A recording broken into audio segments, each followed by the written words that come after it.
Raising day निमित्त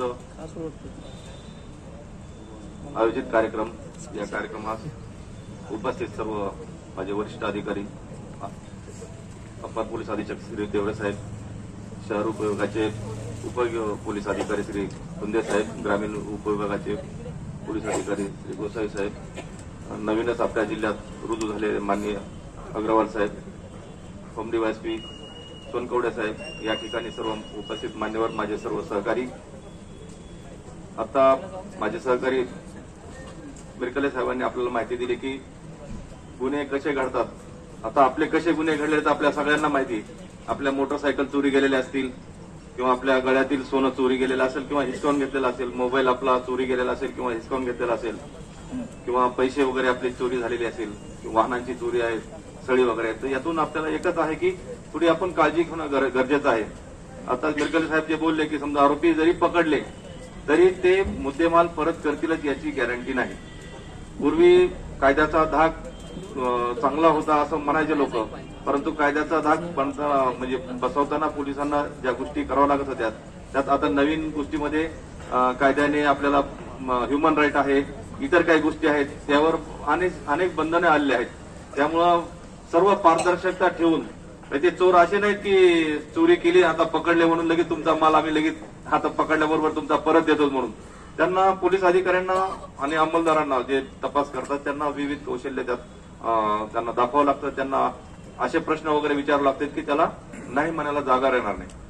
म्हणून सर्व नागरिकांना एक विनंती आहे की होईल तेवढं आपल्या किमती मालाचं, आपल्या वाहनाच्या बाबतीत आपण काळजी घेणं गरजेचं आहे. मोटरसायकल ज्या आहेत चोरी जातात, नुसते हँडल लॉकवर काही होणार नाही. आपल्याला जास्त वेळ जर मोटरसायकल ठेवून जायचंय तर अशा ठिकाणी लावा की सीसीटीव्ही कॅमेऱ्यासमोर, किंवा कुणाला तरी सांगा ते, किंवा त्याला एक नवीन यू टाईपचा एक लॉक आलेला आहे समोरच्या चाकाला, म्हणजे वरचं जे हँडल लॉक आहे तर त्याला तोडायला किंवा त्याला दुसरी चावी लावायला वेळ लागत नाही. पण यू टाईप जर असेल तर त्या आरोपीला बसावं लागेल, चोराला तिथं खाली बसावं लागेल, त्याला झटावं लागेल, आणि त्याच्यानंतर तेवढ्या झटण्याच्या याच्यामध्ये तो लक्षात येऊन जाईल की हा चोरी करायचा प्रयत्न करतोय म्हणून. महिलांना मी एवढं सांगेन की आपण दागिने वगैरे घालून प्रवास वगैरे करतात किंवा निर्जन ठिकाणाहून प्रवास करतात, येतात जातात, त्या ठिकाणी आपल्या दागिन्यांचं प्रदर्शन न करता आपण आपले दागिने होईल तेवढं आपल्या पदराच्या आड किंवा आपली जी ओढणी स्कार्फ असेल त्याच्या आड जर आपण व्यवस्थित झाकून घेतलं तर त्या चोराच्या नजरेस पडणार नाहीत. चोर काही येऊन विचारत नाहीत की ताई तुमच्या गळ्यामध्ये काही आहे का म्हणून, तुमच्या दाखवा बरं मला, मग मी ओरबडून घेतो, असं तो होत नाही.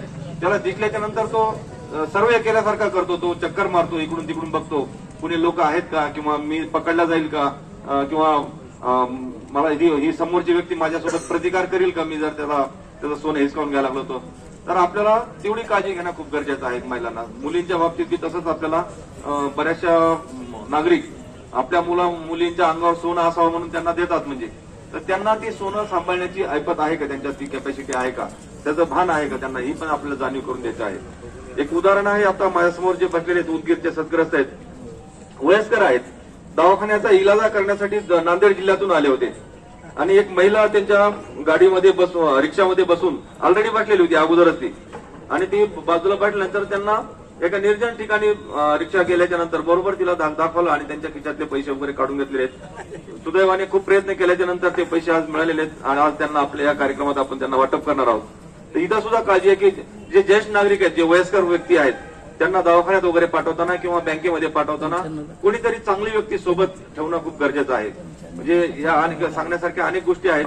तर आपण सर्व नागरिकांनी ही वेळोवेळी काळजी घेणं खूप गरजेचं आहे. ज्या ज्या वेळी आपण बाहेरगावी जातो तर आपण आपल्या घरामध्ये सोन्याचे दागिने जास्तीचे असतील किंवा जास्त रक्कम असेल तर आपण त्या बाबतीत काळजी घेणं खूप गरजेचं आहे. घराला कुलूप न लावतो आपल्या घरी कोणाला तरी व्यक्तीला सांभाळायला ठेवलं पाहिजे आपण की आपल्या घरामध्ये नाही. रात्रीच्या लाईट वगैरे लागणं गरजेचं आहे.